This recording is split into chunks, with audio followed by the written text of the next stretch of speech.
Hello, this is Pastor Nikki. I'm up burning the midnight oil, and I just want to get right into it with you. I want to talk to you about relationship management and knowing your levels. I want to just give you a description of a hater. Okay. Before I get into it, though, let me just give you one little quick scripture. My mouth shall speak of wisdom. This is Psalms 49, verse 3. It says, my mouth shall speak of wisdom, and the meditation of my heart shall be of understanding. That word wisdom is it's a state of being wise, it's knowledge. And the word understanding is the proper application of knowledge. And so what the Bible's saying there is that my mouth, I'll talk about knowledge, but the meditation and the concentration of my heart shall be how to apply that knowledge. And that's what I want to do in the area of relationship management. To my ladies in particular, we tend to have a lot of drama where friendships are concerned. Friendships can often be very emotional, up and down, can give us a lot of heartache and a lot of pain. And I believe if we had keys on how to properly manage them and apply it to our friendships, we'd have much better relationships. So let me get right into it. Every relationship in your life is going to fall into one of 5 levels, okay? Level 1 people is avoidance. These are people that you avoid. People in the mall, the telemarketers, people that are trying to sell stuff, the Kirby guy. You avoid them. Level 2, facts. These are people that you're comfortable enough to share facts with. Hello, my name is Nikki. Hello, my name is Rob. So on and so forth. Level 3 people are people that you are comfortable enough to share opinions with. I love President Obama. I didn't vote for Obama. I don't prefer him. These are typically like coworker relationships, normally fall into this category. Level 4 are people that you're comfortable enough to share your feelings with. Well, that hurt my feelings. I was very angry when this person said this. It upset me. I thought it was racist. I thought it was insensitive. So on and so forth. Level 5 people are people that you are comfortable enough to share your deepest needs with. Level 5s are, I'm on drugs, I'm smoking, I'm drinking, I cheated on my husband, I cheated on my wife. These are level 5 relationships. Every person that you encounter is on one of these levels with you in your life. Now, level 4s and 5s are very, very important, and every single individual needs people in their life that are on level 4 and that are on level 5. The problem, though, with most of us is lies within one of 3 things. Either we don't have any 4s or 5s at all because we're in isolation, we playing the victim role, and we've isolated ourselves from others. We either have the wrong people in our lives that are level 4 and 5, or for the majority of us, we have too many 4s and 5s. And you need to have level 4s and 5s, but they must be qualified to be level 4s and 5s. You should have very few level 4s and even fewer level 5s. If you got 7 folk you calling every time you going through, that's too many, folks. That's too many. Now, if you married, I would hope that your spouse qualifies and is safe enough to be a level 5 with. But next to your spouse, especially for rare people, like if you're like me and my husband, we're very, very close. But for most people, that level 5 person is often a minister or a mentor or someone, a pastor or someone that can speak into your life. And see, you have to have these level 5s because without level 5s, there's no accountability in your life. And everybody needs accountability. But see, this is what happens a lot. What happens is that you have a person, you meet a friend, and she telling you her business because you trustworthy, and somehow you just kind of feel that just because the information that she told you was valuable and precious, and you can be trusted with it, that you kind of get pressure to reciprocate it sometimes. And but that's where we often make the mistake, because that's where a good understanding of who you are and what you've been called to be is important. Because see, if I'm your level 5 and you sharing your deepest needs with me, but you only my level 3, I'm sharing opinions with you, that's called ministry. Everybody needs that.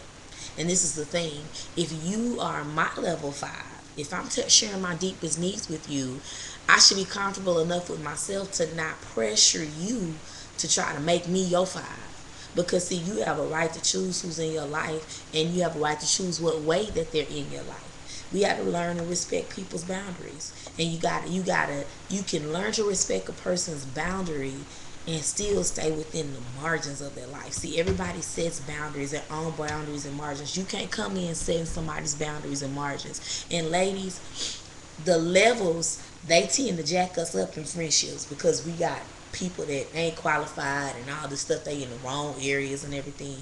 But the margins and the boundaries tend to jack us up in relationships with the men, because we don't always often understand. When we in relationships with females, we go no holds barred. We give everything emotionally. But with men, often there are margins and boundaries that you got to qualify for before you go past first. And we tend to get mad because we can't get in there. And then we disrespect the boundary and dishonor the margin and end up messing up relationships. But that's a whole nother vlog. So anyway, you have people around us who don't qualify to be where they are, but you try to keep that person holding that spot just because y'all been ace boon coon since second grade. They don't work like that. Bad things are always happening. When bad things are happening in your life, this is the thing. When wrong people enter your life, wrong things happen.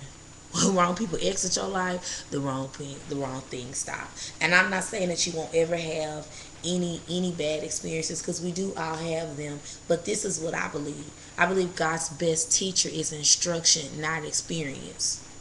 And if that were the case, if that weren't the case, he wouldn't have left this big old book for us to tell us how to live life. And see, instruction applied as wisdom can minimize the discomforts that you have to go through. God wouldn't have left a big, huge book if it weren't so. So let's go ahead.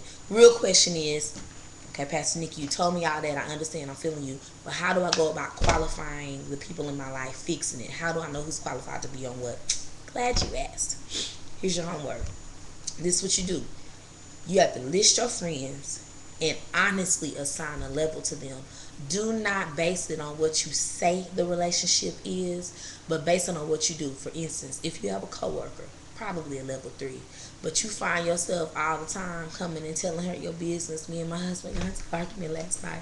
I'm sorry because I can't believe he said this. You may be receiving ministry from her that she's really not called to give you, and you may be positioning this person in a level in your life that they really shouldn't be in. So first, list the levels. Check out your 4s, check out your 5s. Ask yourself these 3 questions about the 4s and 5s. Number 1, is the relationship profitable? It should be profitable for both parties.